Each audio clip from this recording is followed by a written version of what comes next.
Thank you for downloading this week's episode of Gamify 24/7, and sort of something quite nice about the fact we're now on to episode 24.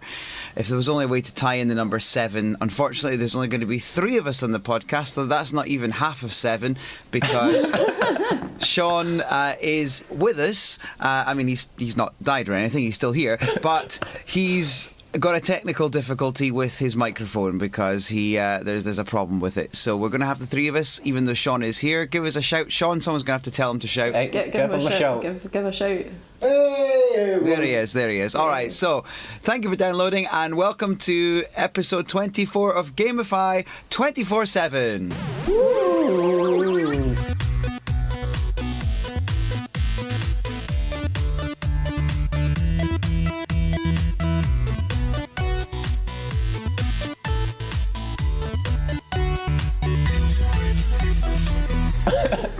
So how are you today on gaming world of gaming talks? Yeah. Well, Mike seems tired. I'm hungover. I've had too many coffees today. So you're like the opposite of both of us. I'm balancing it out. That's what I'm doing here. I know, whose stupid idea was this to do this on a Sunday from now on? Who came up with that plan? I'm sure I had a part in that plan.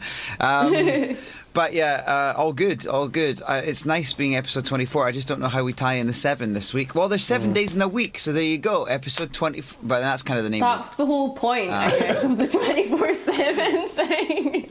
Yeah, it's a fair point. Unless we did 7, something to do with 7. We had 7 somethings, but I don't really know. We named 7 games. We'll talk about 7 games somewhere in this podcast. There's a promise from me. All right, at least mention 7 games. You're going to name at least 7 games, and there'll be probably 7 features, or somewhere between 4 and 8. All right, then. Cool. It's all good. All right, then.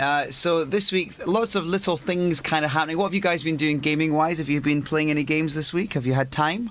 Yeah, playing only the best games. Euro Truck is the best. I can't, honestly. I really want Give this it a game. go. I don't know if it'll work on my computer. It's really low performance. You shouldn't have any worse. I'm imagining this grand game of controlling a lorry, checking my clipboard, see where I'm supposed to go next. All that good stuff. Changing the radio. It's really tripping me out now because I've went from Germany and now I'm up Edinburgh, Aberdeen, Glasgow, and it's weird seeing places I recognise. I'm like, I don't need the sat nav. I know where I'm going.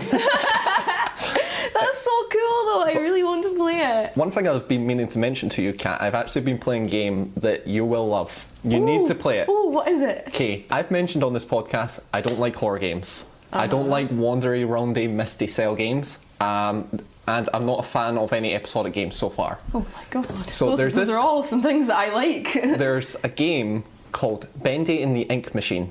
It's a new episodic game. Horror. It's kind of got a mix of it's essentially this brief story. I don't want to spoil anything for you. Is you go into a cartoon factory. It's in the 19th. Cartoon factory? Yeah, a studio that produces cartoons. They're kind of at the end of the day and it's abandoned. You've been invited. You used to work there 30 years ago. And things go down from there. And I'll leave it there. It's free. First episode's free. Really? On Steam. Can I get it on PlayStation? No, unfortunately not. Oh, damn. But even if you look up a Let's Play of it, it will just grab you. It's just got... It's a game that's not even the gameplay, it's just super intriguing. You just look at it and you're like, I want to learn more about this world. And it just... it's really good. That sounds like everything I like in games, so I really need to do that. I need to sort my computer out. It's not very good. Maybe I should... That's I'd have this list of, of really expensive things that you're just I still need to get that, but I'll leave it a few months, as if you're going to save money for a few months and then get it, but I don't save the money. It's just a few months comes along the line and I'm still better get that thing at some point. It's really good. It's got some point and click elements in there. It's literally designed for you. I highly recommend you try it yourself, Mike. As I say, it's free. The first episode's only about 40 minutes, so even if you try the first episode, if it doesn't grasp you, understandable, but currently the fan base, they're comparing it to FNAF and Undertale. It's up in those levels. So I'm a fan of both of those as well. So what have you been playing this week, Kat? What have you been having a go I've been really busy this week. I know that sounds really lame. So just my general, if I'm too busy to get in normal gaming hours, I'll just play Overwatch. So that's what I've been doing. But for some reason, I'd seen a lot of hype about this Doomfist. Have you seen anything about? He's a new character. I think he's possibly voiced by what's his name? The guy he's in White Chicks and Brooklyn Nine-Nine. Oh, Terry Crews. Terry Crews. Yes. Apparently he was going to be. He's the one everyone's been rumoured, like, Terry Crews is going to be voicing an Overwatch character, and I think this is him. But I don't know, because I haven't researched it enough. I just saw all the hype was happening about it, and I logged on and was like, I better update my Overwatch so that I can get this character. Then realised it was just for PC only. Really? Yup. So PS4 has been screwed over again. Like I always, every time anyone mentions a game, I'm like, is it on PS4? Nope. You really should get a nice PC. All your style of games are like low powered and they're all on PC. You'd be perfect there. But I'm waiting now for Doomfist or whatever this guy is. I've not really liked any of the new Overwatch characters, like the ones that have been added over the last year that much. Because there's like Sombra, don't really play as her much. And there's, I don't know what she's called, I've forgotten her. She's a big massive robot, a female robot, and I just call her the Crushinator because I can't remember her actual name. I don't like her either though, so that's all I've been playing. It's just Overwatch this week, which is really bad. But I did have a moment the other day. I used my PlayStation to charge my phone as well in the mornings quickly before work. So I was plugging my cable and just into USB bit and just like charge my phone. And I've memorised, without having to turn the TV screen on, I've memorised just what to do on the controller to switch the PlayStation off. Like how to get into the menu and switch it off without needing to look at it. So if I'm in a rush to like get the bus, I'll just quickly switch on the controller and be like down, like press the PlayStation button, down, right, down, click. And that'll should switch it off. But it didn't, and I was like, what's wrong with it? How have I done this wrong? So I like switched the TV on. It had frozen on like the epilepsy warning as it starts up. And I was like, this is odd. What do I do? So I like switched it off at the wall, which you obviously should never do, but there's no other way. And for a period of about 40 minutes, I was sitting on the floor like almost crying because I thought my PlayStation kept freezing at that one bit, and I just thought it was broken. And I was like looking up places to get it fixed, and I was like, I'm going to just have to play the Vita now for however many months or whatever till this is fixed. But then I fixed it myself, so I was absolutely terrified. Those are my gaming stories of this week. Terrified and Overwatch. How about yourself, Mike? What have you been up to? Well, a bit like Kat, I've been quite busy, but I have had some time on the Switch. I've been playing a bit more Lego. I also had a great. My brother was over. We had a kind of games night planned. It all changed a little bit because there was a few things that came up, but we did get some Bomberman in, and as a multiplayer with 3 or 4 of us playing Bomberman, it's still so great. It's still so much fun. So that was good. And then on the PlayStation, some Rocket League stuff. I've kind of finally customized some bits and pieces that I hadn't done for ages because I keep collecting stuff and just not doing anything with them. And then I also played a bit more of the Batman Telltale game as well. So still got to do that. Yeah, I'm like near the end of episode 2. I'm not that far in, but it's great. There's like twists and turns throughout it, and I had to stop playing because I had to go and like do adult stuff like work, and it was horrible because I just wanted to keep playing. So really, I might get it then because I've not played that one. I've not played the latest Walking Dead series of the Telltale. Yeah, like season 3. I've not played that. I've not played the Michonne spin-off either, actually. Well, the last one I played through was probably Game of Thrones, and of course that's returning tonight on the telly. Well, tomorrow morning, 2 a.m. So I'll probably stay up for that. Note to self: never go on social media again. Yeah, pretty much avoid it forever. But I might stay up for that tonight, and in which case I'm hoping to try and, if I can get some time off, to do some more Telltale Batman, because it's good. It's really good. I like it. To be honest, it's the story side of it, isn't it? You know, it's just... Yeah, that's what they're all like for me. Yeah. Are there lots of villains in it? Because Batman villains are kind of what make Batman good to me. There's lots of subtle stuff. It's quite a complex story. Like in terms of a Telltale game, I find it in a good way. It's complex. There's a lot going on, and I think that's really cool. I really like it. I think it makes you want to know what's happening next. So that's always a good sign. So so that's what I've been playing. Have you seen like? I know we've all got PS4s. Indeed, right? yes. Yeah. on PS Plus, is it? There's another game. I know we went over them all. What these month's games were going to be before, but there is another one. I'm sure that's like meant for like party style. You use the app with it. Have you seen that? Oh, the PlayLink app. Yeah, you use that and take photos, and it's kind of all connects with the game, and it looks like a really fun party game. I've not had a chance to like have a proper look at it yet. I've just seen like the advert on Facebook and stuff. But yeah. I was just wondering in case you guys had checked that out yet. Or not yet yourself, Mike? No, although it sounds like the kind of thing I probably will, because I think that there's. I was thinking about this week. There's more. I think the Switch is going to do a lot for this, actually, for having really cool party games and things that you can play with friends. You know, like the return of a lot of the games that you used to play, like Bomberman, for example. And I think that's got potential. So I think anything like that is good, because I do think sometimes it gets a little forgotten about, unless it's a dancing game. There's plenty of those. But it's quite nice to have something different to play, you know, instead of going for the obvious ones all the time. So yeah, I'll check that out as well. It sounds interesting. Speaking of co-op games, did any of you ever play Timesplitters? No, but I've heard of it for some reason. So Timesplitters, when it came out, was one of the best experiences of playing with friends in a kind of team against other people, and just good old fashioned, but at the time very revolutionary co-op so play. Not old fashioned then. Yeah, so like now, I mean, there's like a million games like Timesplitters. Although Timesplitters itself was particularly good, it's still a lot of people's favourite games. Timesplitters 2 as well. I didn't play a lot of it, I'll be honest, at the time, although my friends were all mad into it. They were all like crazy about it at the time.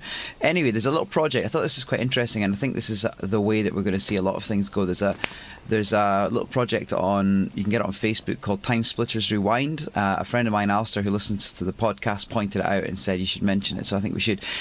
Basically, it's a team of Timesplitters fanatics who have got together, and they're going to release or build a new version of Timesplitters, and they're at a bit of a crossroads at the moment. I think basically what's happened is it's to do with the CryEngine which they're using. They're not able to use the CryEngine at the moment. They're doing a new release for it, which changes a lot of the core elements of the engine. The update was supposed to happen 4 months ago, so all these delays are continuing. So what they've basically done is, to the people that follow them, there's about 55,000 people following them on Facebook, so it's quite a substantial community. They've put this question out to them: do you want us to start a whole new IP based on Timesplitters, but we can get onto it now and it's a new thing, or do you want us to wait until they get this sorted out on CryEngine, and it'll be 3-4 months down the road before they can even begin? Because if they build a new one, it'll be an Unreal Engine 4, whereas if they continue, they've got to wait for the updates. So it's interesting to see how that does go. But if you're a fan of Timesplitters, or just watching kind of indie stuff that people are, you know, putting their kind of heart into, because I think that's the thing about this, it's a real project of love. You know, it's this kind of thing where people are getting together just because they love the game.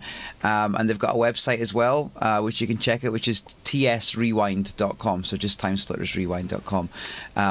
Have a look anyway. I know that neither of you have actually played Timesplitters, so it's probably a bit lost on you. But it's basically what they think they want to do, what they think Timesplitters 4 could have been. So I think it's really cool, and it's got me thinking about the kind of games that we wait until something happens. And there's people out there that have the talent and ability to get these things going. Yeah, that's what I was thinking about there. I was like, there's so many games that I would want a sequel for that there's just never going to be a sequel for it. Exactly. Because, you know, as time goes by, you're like, oh, that would be a nice idea. But then the more time passes, the more people have forgotten about the game for real, like, because it's just natural. And then you're like, it's never, ever going to happen, because they would have absolutely no reason to do this now. Too many people have forgotten. I think it would be great if more people could actually just be allowed to do that, to kind of finish something off if they've got the ideas and the talent and everything to make it. And not even that, I feel like it can work almost as like a proof of concept to developers. Like, we've got Nintendo, who are doing the remake of Metroid 2, Samus Returns. They're doing that. There was originally a fan game that was doing that, what unfortunately got taken down. And then we've got the team that's making Sonic Mania. The entire team who made that are people who made fan games and made fan Sonic games, and they're like got their reputation of being proven through doing this. So it's like good to see. Like, I would like that. I would really like a sequel to Jade Empire if anyone's listening, or possibly like a Knights of the Old Republic 3. But Star Wars is going to be a tricky one these days. Disney lawyers will get heavily involved, I feel. But yeah, Jade Empire would be great if anyone wants to do that for me. If you're listening, that would be amazing. Interesting you mentioned Disney, because they have a new release announced this week. The new announcement is, of course, Kingdom Hearts 3 is going to be coming out in 2018. Have either of you played Kingdom Hearts at any point? I'm actually might. You know, like I really want to. It looks like totally my style of game, even though it kind of sends me mixed messages, like having what looks like a nice JRPG but also Donald Ducks there. It just confuses me a little bit, but it looks good. I think I started the first one over at my friend in primary school's house on the GameCube. PS2. PS2, yeah. No, I played a Sonic game on the GameCube then as well. Oh. She had these things that I didn't have. Yeah, I started it, I'm sure, because it's like you start off on a beach, I think, in the first one. Yeah. I don't know why. I don't remember why, but there's also like portal-y things to other places. I don't know. It seemed quite good, and I would really like to actually get into them. And to be honest, last week I was looking online, because there are ones you can get now for PS4 of like, it confused me though, because you can get like something 0.5, and I was like, 0.5 of a game? I don't understand what that means. Like, can you not just say this is the collection? Done. Oh, the naming scheme's horrible, because it's like they've got Kingdom Hearts 1, 1.5, 2, 2.5, 2.75, and now they've got 3. I'm so confused. Like, but are they all good? The same story? Or they? I don't get it. I think what they did is they did 1.5, and then they threw in like some of the DS games, and then they did 2.5 and threw on the PSP games. I had like a demo on my 3DS of one of them, and I wasn't that impressed. And then they after they did 2.5 and threw in the PSP games, they're like, let's just do 2.75 and throw in the rest of the games and hold people over. They've got like 2 different collections for PS4 of like the remastered or whatever versions. You can get 1 and 2, and 1.5 is maybe there, I don't know. But then you also get like another collection that has 0.5 in the title or something. It's different collection. I didn't understand which one I was supposed to buy. I assumed the one with 1 in it because I would like to start there, but I just was really confused by it. I find it funny. I've always been meaning to get into Kingdom Hearts. Like, I remember back in the day getting a magazine that had a DVD of the opening cinematic. I'm like, that looks cool. Bought the game and I was like, I'll play this eventually. Then the second one came out. I was like, oh, that's a good price. I'll buy that and I'll play. I've got the original. I'll play through it. And then I did that with the DS. I bought the one on the DS as well. So self-sealed. Do you own like all of them basically, but you've just never played any of them? Yes. See, I think I would buy the first one maybe and do that and not play it. But I don't think I would then buy the second one if I hadn't even played the first one yet. Oh, I know. I've got a real problem. It's nice though. You've got a nice collection going, clearly. So I think that your task is to actually play those now and tell us if we should be excited for the third one. It's a weird one because I keep on looking at it. I'm like, I should play that, but there's nothing there making me want to play it. I liked a tune that was in it. That would make me kind of want to. And having just been at Disney World, I feel a bit more of a connection with Disney again these days. See, the thing is, I really wish that Disney had chosen to make this game with like a different company, like Nintendo or something, because the Final Fantasy characters they've got in there, they're so forgettable. Like, I don't look at that and be like, oh, that's Anime Boy, I like him.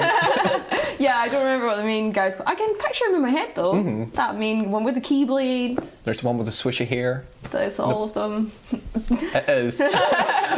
Black swishy hair. Yes, I know Final Fantasy. So to answer your question there, Mike, in a long and boring way, no, we've not played any of the Kingdom Hearts games. Good. Well, it's been announced for next year, so that's something you've got a little bit of time to get them played. By the way, although not strictly, it's nothing to do with gaming news unless you talk about the games that they have been made. Just some breaking news, which is not really breaking news on a podcast because you're listening to this at any point. But the first female. So breaking news for us. Yes. The first female Doctor Who's just been announced. Who is it? Jodie Whittaker, who is from Broadchurch. So Never watched Broadchurch, don't watch Doctor Who, so... No, me neither. I just thought it was interesting. That's very interesting. I'm glad that that's happened now. That sounds nice. Yeah, so there you go. Anyway, moving on. So the VR world has continued to be there, and whether or not it's growing or not, well, that's another question. But certainly there's been some interesting stories this week. First of all, I saw the review of Star Trek, which I still haven't played. It looks ace. I'm so annoyed. I just can't justify the money to buy the whole system to play one game. But also, how many hours would you get out of it, though? That's always my question. Well, I think the cool thing about the Star Trek, this is what they're saying about that one, is because it's a co-op kind of multiplayer game, every single time it's different. It's got a different possibility and a different outcome, so they've done it in a way that it actually does have you want to come back to it and play it again because it's got that element to it, which is so it's not like a continuing story. It's not like you're put into working your way up the ship or whatever. No, as far as I know, you're given a role. You're assigned a role on the ship. So one of you is the captain, one of you is on engineering, one of you is on weapons or whatever, and then you have to basically win the situation. So whatever's happening, you've got to kind of like what they would do in the film. The newer film, they were doing simulations, obviously, to train them. Yeah, exactly. That's what it's supposed to be like. So that sounds quite cool, though. I think I would really like that. If all my friends were playing, I think that would be that's the thing. Hilarious. I think if you can get then you've got the problem, haven't you? Because that's how I see it. I think if I could play this with friends, that would be great. But how many of my friends are going to say, okay, that's fine, let me just shell out £500 to pay for one game? I mean, come on, that's, it's a lot of money. So there are a lot of other VR games out there. We know that because Shaun's talked about it and you guys have played it and it's brilliant, and I want to get into the whole thing. It's getting there. I'm getting closer and closer and more tempted. But interesting announcement this week of the Mario Kart VR in Japan. That looks pretty cool. Yeah, I did see that actually and sort of thought, of all the things I was imagine if this was in VR, Mario Kart is not one of them, but it still looks cool. I'm quite excited for it because I feel like we've had so long arcades have been declining, because why would you go to the arcades when you can just play the games at home? And I think this is finally something that might give that arcade incentive to go, because I feel like back in the past, the reason to go to the arcades is the games looked so much better, they were a generation ahead. But now, I think with VR, they could have that edge. An arcade for just VR stuff, obviously you wouldn't be able to play a full 8-hour or more game, because that would not be fair on anyone else who wanted to go to the arcade.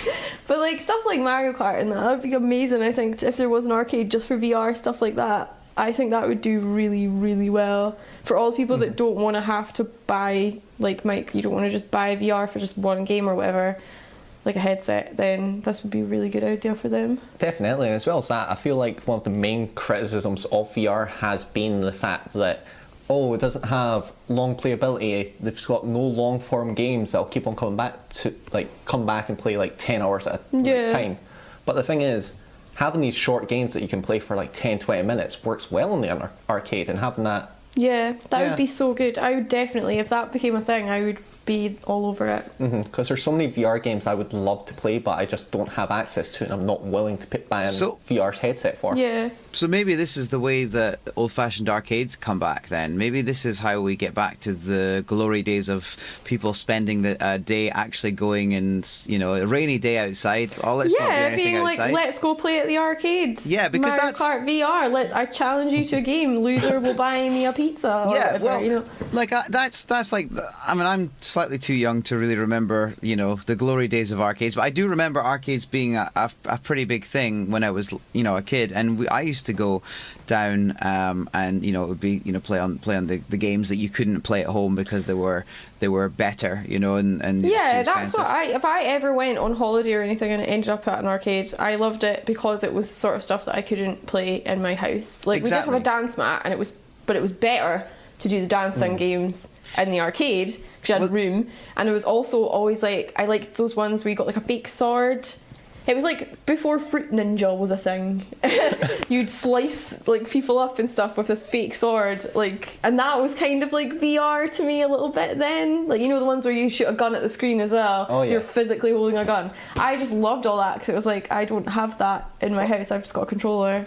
Well, You want to know the dumbest thing I thought when I first saw the trailer for this Mario VR? I just want to slap people. I just want to drive past and slap people in VR. That's all I want it for. That would be nice if you could do that. Yeah, like Luigi with his smug face going past you. Yeah, I think that's the way, though, isn't it? Like, it's you want to go to the arcade to have an experience of something you can't do at home. And although you can get VR at home, I suspect the experience of having 8 of you or 5 of your friends or whatever all fighting against each other in Mario Kart to finish first, and, you know, red shelling a friend. So funny. I mean, I've seen the machines that they play them on. They look great. I mean, it looks like you really are going to feel like you're in a cart, you know, when you, because, you know, they are literally carts, but it looks really, really good. And I would love that. Actually, that's it's just sounding better and better the more we talk about it. I think we should open this arcade. I think we could make a lot of money if we do this, guys. Like, imagine if you combined it with like 4D elements and have like fans and then have like the smells That was coming like at you, like basically smell like banana. that ride I went on at Disney, the Pandora one, the Flight of Passage on a Banshee from the Avatar film.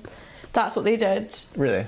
Yeah, I was like moving around, I had my 3D glasses on, the screen was like right in front of me, smells, water spray from the sea. Oh wow. Proper fans, like going all the right directions. It was amazing. So if combined all with an actual VR headset, that would have been insane. absolutely. No, I think it's got a lot of potential. We'll see how it moves on. Maybe that's the way. Maybe that's where they find the niche is, you know, not so much a niche, but open it to everyone, give everyone a shot, and charge them £2 a go. You know, that looks like it could make them a fortune. So Make us a fortune, guys. It can make us a fortune. all right. Well, so that, yeah, absolutely. Let's get some business plans together. All right. So there's also this phone. I don't know much about it. Is the Asus ZenFone? Is that the one that's now going to have VR kind of integrated into what they're doing? Is that right? I think it's like augmented reality stuff. Yeah, it's essentially like got like 3 cameras on the back, and it's got this kind of patented system where it can actually do room mapping almost. So it's better for AR because it can actually tell that something's a surface with all the different cameras. And yeah, better tracking, I guess. I kind of am like, do I need my phone to do that? Yeah. Like, if it could, I'd be like, wow, but I'm not going to be like, I need a phone that has augmented reality on it right now. See, the thing is for me is I think this is really cool technology with this, but I don't think it's anything worth caring about because it's in an Asus phone. So who's going to design apps for the Asus phone? Maybe if it was on an operating iPhone, system is it going to have? Android. Well, maybe if it was on the Google Pixel or like a mainstream phone, we would have apps getting designed for it, but I don't feel like Asus is in the position to be really going out there head first. Yeah, but it might start off a trend, I guess. That's always what happens with these things. Somebody will do it okay, and then someone else will do it better, and that'll be the way it goes. The good thing is it is an open system, so any person who makes an Android phone can have this Tango technology, I believe it is. They can have their Tango technology in there. What I imagine Google with making their own phones now, they'll probably have a flagship coming out soon that will do that.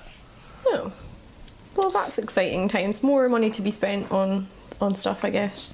Yeah, like I know, you know, like we don't have enough things to spend money on right now. I know. Come on, give us a break, guys. All right, so new release on the Switch has been announced. WWE 2K18. I haven't played a wrestling game on anything for about 15 years. Is this going to change things? Am I going to want to go and run out and buy this? I would say no automatically, but that's just, again, I'm not really a sports game person. Like, the only one I would play probably is like boxing, like Fight Night. Wrestling maybe would be quite fun, but I'm not actually a fan of wrestling in the first place. So I think the main bit of good news to come from this is, hey, the Switch is doing better than the Wii U, because they didn't even bother with the Wii U putting WWE on that, so at least we've got that. well, there you go. Low-key throw shade at the Wii U. Alright, nice. Welcome to Gamify. Nothing is as good as the wrestling on the Game Boy. I think it was Worldwide Wrestling. I can't remember exactly what it was, but anyway, it was the glory days of Hulk Hogan and people like that, and it was on the Game Boy, and it was incredible. It was fantastic. So they're never going to beat that, no matter what they do. So. Even graphically. All right then. Splatoon 2. They had the Splatfest yesterday. I think it was. I didn't get a chance to play because I was working. I didn't get a chance to play because I don't have it, but I would have liked to taken part in this. Was that the first Splatfest of the new game? Yeah, indeed. Oh damn, son. Yeah. Happy. So annoying. I downloaded the app, got ready. I was like, I'm going to play this, and then I just played 2 hours of Euro Truck. I'm like, okay, never mind. Did you miss the Splatfest? Yeah. Oh man. Fake gamer.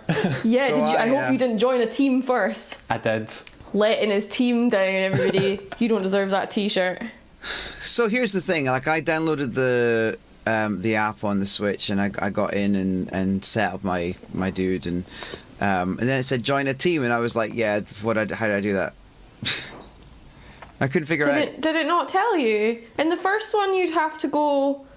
Did you need to go to the cat and tell him? No. Or was it someone else? This one they've just got like a display, like those electronic displays you see in supermarkets. I had one of them with the poster on it, and you go up and press A on that. One, yeah. Then you get a T-shirt, and you wear your T-shirt on the day. So the app's gone now from my Switch, so I assume that's it now. There's nothing else until the release date. Is that right? Sure. That seems like you don't know. I'm not too sure. I know nothing. Okay, well, the thing is, it's out in a few days anyway, so I've pre-ordered it so I can play it for real. I haven't really heard much about it. It's kind of a difficult time. It's great when they do it at the weekend, but at the same time, it can be difficult because people are doing other stuff and have plans, and I think a few people did miss out on it just because of that. So it'll be interesting to see, and it's just a few days away, but this time next week we'll have all, apart from Kat, played Splatoon 2, so looking forward to that. Kat, you'll have to just... You'll have to YouTube it or something, I don't know. Like, it really is one of those things though, like, I really like Splatoon, like, I really liked the first one, and so I think with that, and if there was a new Animal Crossing for the Switch, you'd maybe get me a bit more towards it, because there is another game that someone's recommended to me that you can get on Steam, obviously it's on the computer, and also I'm sure you can get it on the Switch, and I'm like, oh, for God's sake, why is this happening now? Why isn't it on the PS4 but it's on the freaking Switch? My prediction, Kat, is that by the end of 2017 you will be convinced, and you will put your hard-earned money away to save for a Switch. Do you think so? By the Black Friday sales, do you reckon? Yeah, I think there's going to be another announcement between now and October, November, and then it's just going to be like, this is getting too difficult to turn this down. And once you get one, then you're stuck. You're stuck forever because they're addictive and brilliantly designed, and and the cartridges taste horrible. I think the kind of betting point would just have to be whether or not we get an Animal Crossing. Yeah. Because if they do it, it's going to be a big leap forward. Because I think the last Animal Crossing came out 5 years ago, and that was on the 3DS. So good, though. I would still play it. It's so good. So I'm just thinking the leap they could make between a 3DS game and a Switch game is massive. Yeah, like I liked the one on the DS, I liked the one on the 3DS, but I didn't really like the one on the Wii. It just didn't feel right. So I don't know what it would be like for me. I know there was one on the GameCube as well, but I never played that one. So it's like, I don't know what it would be like for me to play an Animal Crossing that wasn't like specifically a portable game. I know on the Switch obviously it would be portable, but it's not the same. At the same time, it's not the same. Anyway, there's still hope that we would hear something from Animal Crossing, because they've confirmed we're definitely getting the mobile game this year. And Nintendo seems to be liking to have mobile games that tie into bigger games. For instance, Pokemon Go to Pokemon Sun and Moon, Mario Run to Mario Odyssey, and they've got the new Fire Emblem with the new Fire Emblem that's coming out on Switch. Yeah, that's a good sign, I guess. I'm hoping that when they unveil the mobile game, it'll somehow have a Switch counterpart. What's the mobile game going to be like, though? No idea. They haven't mentioned anything about it, rather than it's just coming out this year. I could just foresee that just being like a designer sort of thing, but that's Happy Home Designer again. That'd be nice. Did any of you play Happy Home Designer? My sisters actually had it, and it looked really cute. I quite liked it. I liked the idea, but it was like, in a bad way. Like, it looked really cute and really nice. I just wasn't convinced because that part, like the designing houses and stuff, is the part of Animal Crossing that I don't do. Like, I just collect, you know me, hoarder, collect all the stuff, and I'll just chuck it all in my house and just be like, this is all my stuff, and that's it. I don't like try and design a lovely looking house. I'm just like, all around the wall in my house, I'll keep expanding it and be like, yes, I've got room for more things to go on the floor, and just chuck it all over the floor, and that's it. Like, I don't get a lot of points from the happy home. It sounds like my actual house. That's what my actual house is also like. So, but a lot, like, all your neighbours will have such lovely little houses with all a theme and stuff, and it's kind of, that's the goal, but I just never did that. I just wanted to catch lots of bugs and fish and dig up fossils and stuff. Like, that was the main thing for me. Or buy nice clothes. I always wanted to have nice clothes. Oh, excellent. Well, that again sounds like my house. My life. Yeah. I like digging up fossils and having nice clothes. So that's everybody's weekend. Let's move on then to the section which we have neglected over the last, I don't know, 4 weeks maybe. And it's making a return, which means we get to sing a song which nobody knows what the song is. Because it's not actually a decided song. It's not even a song, it's just a little ditty, but that's okay. So, ladies and gentlemen, the return of the Retro Corner. Beep, boop, beep, boop, beep, boop, beep, doop, doop, boop. Shaun's starting as well. So yes, I'm on Retro Corner this day, and I'm going to choose a game that's debatably not retro. Who knows? I don't care. I'm fine with that because I've run out of retro, which is why I've not been on the corner for a very long time. I've run out now. Sorry, like there can't be Ran more out of games. There can't be more retro games. Like, I know there's only like 5 I've said games like in Mike history. obviously got around that with his weird loophole Kickstarter one. There's none left for me. I love it. Mike just had the cheekiest smile there when you're talking about his like, get around. He's like, ha ha ha, I got around. I broke the system that I was part of making. Yeah, exactly, yeah. So today I'm going to talk about a movie tie-in from 2004, Spider-Man 2. So I'm thinking this is a good one because shameless plug, it ties into a YouTube video that's just released last week and by myself, and as well we've got a new movie and we've got a new Spider-Man game coming out later this year, I think. Yes, that seems very relevant. Relevancy. And I was going to say, Anton, as well, because it was something I was actually going to mention the new Spider-Man footage as well for the new game, because a lot of people have been comparing it to the game that you're about to talk about. Exciting. So Spider-Man 2, hands down the best Spider-Man game ever. They ported it to everything. It's on PS2, GameCube. Yeah, I remember seeing it on PS2. Xbox, it's on the N-Gage of all things, Game Boy, DS, PSP. It's an open world game, massive world for the time. It's like bigger than the GTA map. And what's good, unlike the open world games of the era, it didn't have that like horrible like render distance, because if you ever go back to play San Andreas, it's like you see 2 steps in front of you and then it's like, oh, it's misty. Yeah. This game, essentially, you are Spider-Man. You can obviously, it's open world, you can go around, there's criminals that just going around and being criminals, and you just stumble upon them, you're like, oh, don't give that person's handbag back.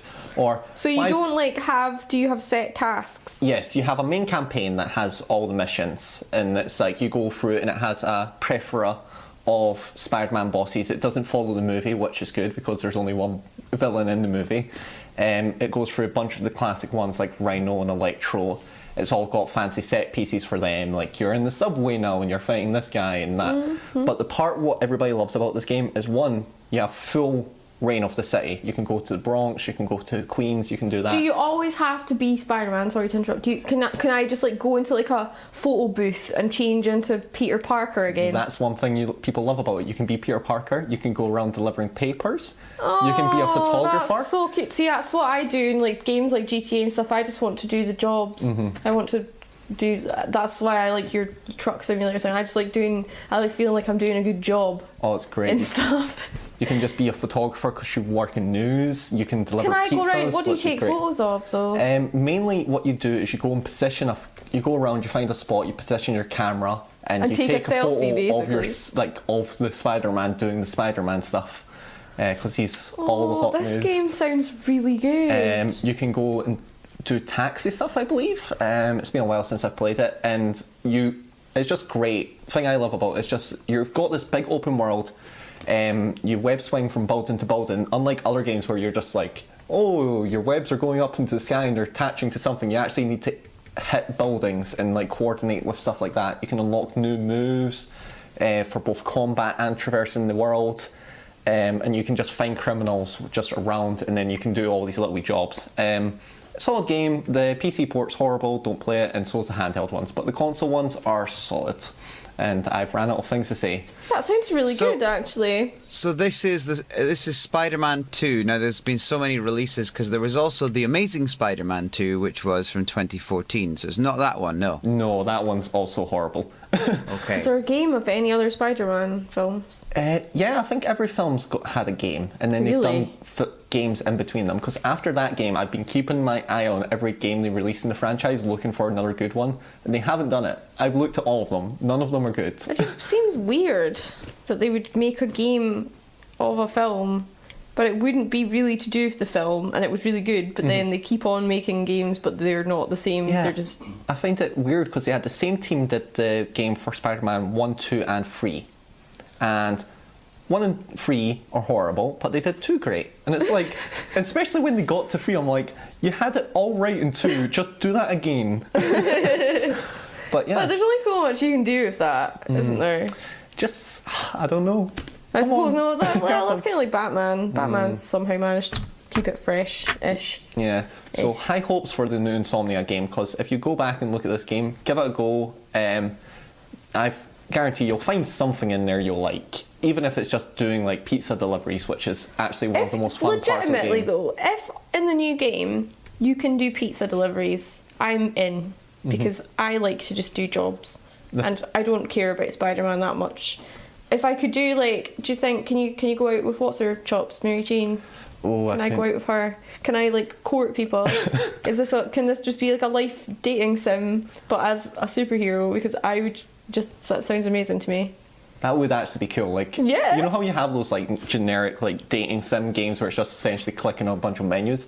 Having that, but with superheroes, kind of like Heartful Boyfriend. Hatful Boyfriend. Oh, yeah. Legend dating sim. Having that, but with superheroes would be really interesting. It would be very interesting. I'd think just if you could add that around to my like normal life. I'm turning every game into Persona. I'm sorry. I'm like having to balance going on a date with this girl with also my pizza delivery and taking photos, and also I'm Spider-Man and I've got a curfew, and this is again. I have I'm just truck to drive some.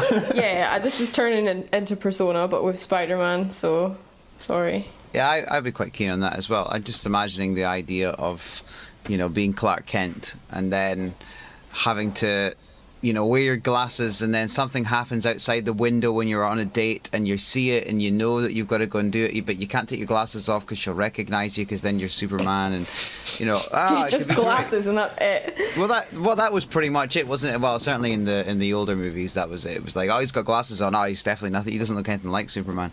Yeah, just I think it would work really well. I think it'd be good, but it'll be interesting. I think I've got quite high hopes for the new Spider-Man game as well. I think it's looking good so far, but we'll see.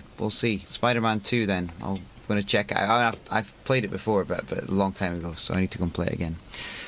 Awesome. Is there anything else that we need to mention this week, or have we covered everything that we should have? The only other thing that I've actually seen news-wise is I never played it, but Her Story. Did you play that at all? No. You people with computers that work? No. Because I know someone that did, and they said it was very, very good, and it's the sort of thing that I would really like to do as well. I think it's just a series of like, is it video clips and stuff? Do you know about it? Oh, I have played it. A series of like clips. You're trying to pick them in the right order to figure out the story. Yeah, basically, it's really simple idea, but apparently it was very, very moving. And how did you like it? I didn't. I haven't played through the whole thing, but I downloaded it and played the start of it.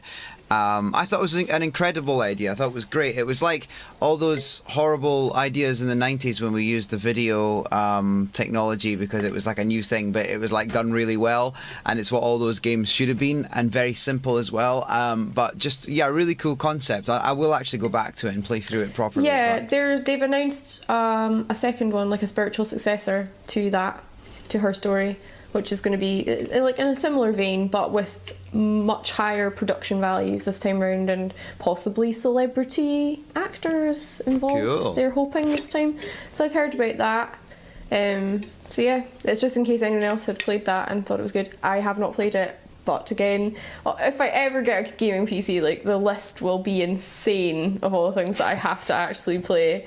So you'll have an insane list, and then the Steam sale will happen, and that list will be torn apart. I'm going to turn into you, Anton, because my hoarding tendencies just will go out of control then. Oh, I've not touched any of the games I've bought. They're just sitting there. That's what it's like. Imagine, like, if the Steam sale was like a physical thing, if it was like the Steam shop that you'd go to in town, and it had all these amazing deals, like, how many boxes would you have? Oh, I couldn't even begin to believe. I would just be like how many games are in your Steam library? I think I'm sitting about 70 games. 70, so that's like 70 boxes just of your Steam library, and then all the other games that you've got. It's going to be bad. Old school problems. Getting worse every year. Old school problems. Those were the issues that we actually really had to deal with back in the day. Remember how back big in my day, VHS boxes were giant? Yeah, I know, ridiculous. And like, think about back in the 80s. Like, you'd have VHS boxes, huge. Vinyl, huge. Do you know what I mean? Like, everything, video games, huge. Like, the cartridges were massive. Like, cassettes, not so bad. So, like, for your Spectrum or whatever, yeah, but still, like, it takes a lot of space up. So, yeah, it was a nightmare. Although it looked great. And also, if you have all those things now, you're actually really cool and hipster. So, that's very true. The worst thing is back in, like, old computer games like PC and tapes and that, especially, like, I remember of the Spectrum when they did it a bunch, they would have massive boxes for a cassette or a CD. Oh yeah, yeah. One of the biggest games I ever had was a big box for Hunt for Red October, and it was on the Spectrum, and the cassette's like, you know, normal cassette size, like the size of my phone or whatever, but the box was like, I don't know, like probably like an A3 bit of paper, so it was ridiculous. It had a massive map in it of like the world, because it was Hunt for Red October, the movie, and it had like pictures from the movie and like this ridiculous stuff. Did, but like, to be fair to them, and back in these times when they gave you all this crap just with the game, like, imagine them doing, you don't even get a booklet anymore. No, I hate it, because I used to love reading the booklets. It'd always have a little prologue of what the story in the game was going to be about. But now they don't give you that. They don't give you any booklets or any nice things like that. Well, I remember Baldur's Gate on PC from like 1997 or something, I want to say. And that came in like an A4 sized box. Yeah, even though it was CDs, like the discs, in a small plastic box. There was like 8 of them at least for that game, which is quite insane now you think about it. But why did it need to come in an A4 size box when all the discs were it was just in a little tiny multi-CD box? Yeah, I think there's like almost like an element of marketing. Like, you go into a store, that big box is going to stick out a lot more than just like a CD sitting there. So I'm wondering if that was maybe like a reason for it. I'm not too sure. Yeah. See, we're delving into the past now as well. Well, we're still in the retro corner. Did we ever leave? That's the question. That's the question on everyone's lips right now. We never leave the retro corner. It's a downward spiral. Yeah, I think I finding it hard to go for digital downloads on the Switch, because there's something about the boxes and having the cartridge, which I licked for the first time last week, by the way, guys. Oh, what's your review? It was not nice, was it? I did that. Absolutely horrendous. It's like the devil's work. I don't know what they've done, but it's horrible. Yeah, I just thought it'd be a little, like, people were saying it's like bitter, and bitter in my head means like sour, kind of. They mean sort of similar things in my head. So I was expecting a bit of a, ooh, that was sour, kind of like, ooh. But instead it was like that face that fish does in SpongeBob when he smells him, you know? When that episode where his breath smells really bad.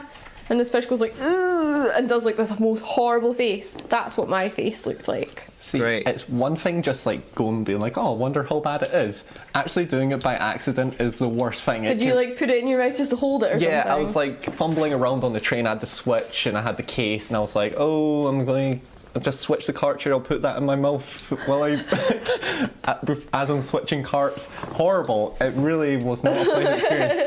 But Did you like spit it out? I was just sitting there because I couldn't spit it out because I'm on the train, but I couldn't swallow it either because it's a game. So I'm just sitting there like, Yeah, that is awkward. Although it's the stuff they put in like nail polish remover or something, isn't it, to stop kids drinking it or something? I don't know. You get like this stuff that you can put on nails if you want to stop like biting your nails because it tastes like that cartridge stuff. So you'll not want to put your nails in your mouth if they taste like that. I think it's the logic there. There we go. See, every day learning new stuff. Love it. All right then, so that's it for episode 24. By this time next week we'll have a brand new Splatoon game out and probably some other releases. We didn't look at releases, so we'll do that next week. We'll look at we already looked at July, to be fair, last week and the week before. So we'll start looking at August releases next week and see what's coming out. But that's pretty much it then, I think. Enjoy the rest of your gaming week, guys, if you get a chance to do any. And we'll be back next week. Don't forget, you can download the episode. You can listen on SoundCloud and YouTube. You can comment on YouTube as well. You can send us a tweet if you want. You can just hashtag Gamify247. We should just about see it if we remember to look. And you can get in touch with us on various other media too. So keep an eye out for no, don't keep an eye out for anything. Just send us a message and say hello. There's nothing to keep an eye out for. Keep an eye out for new releases. Anything exciting, actually, you can keep an eye out. Like the Timesplitters Rewind thing. If there's anything like that you want to tell us about that we should be looking at, send us a message and tell us, because we're always keen to find out what's going on, and the more obscure stuff as well is quite cool sometimes. So I think that's it, guys. Yeah. Yep, I think so. Another episode done. Another one bites the dust. Yeah. No, absolutely. We'll be back next week for episode 25. Goodbye. Bye. Bye.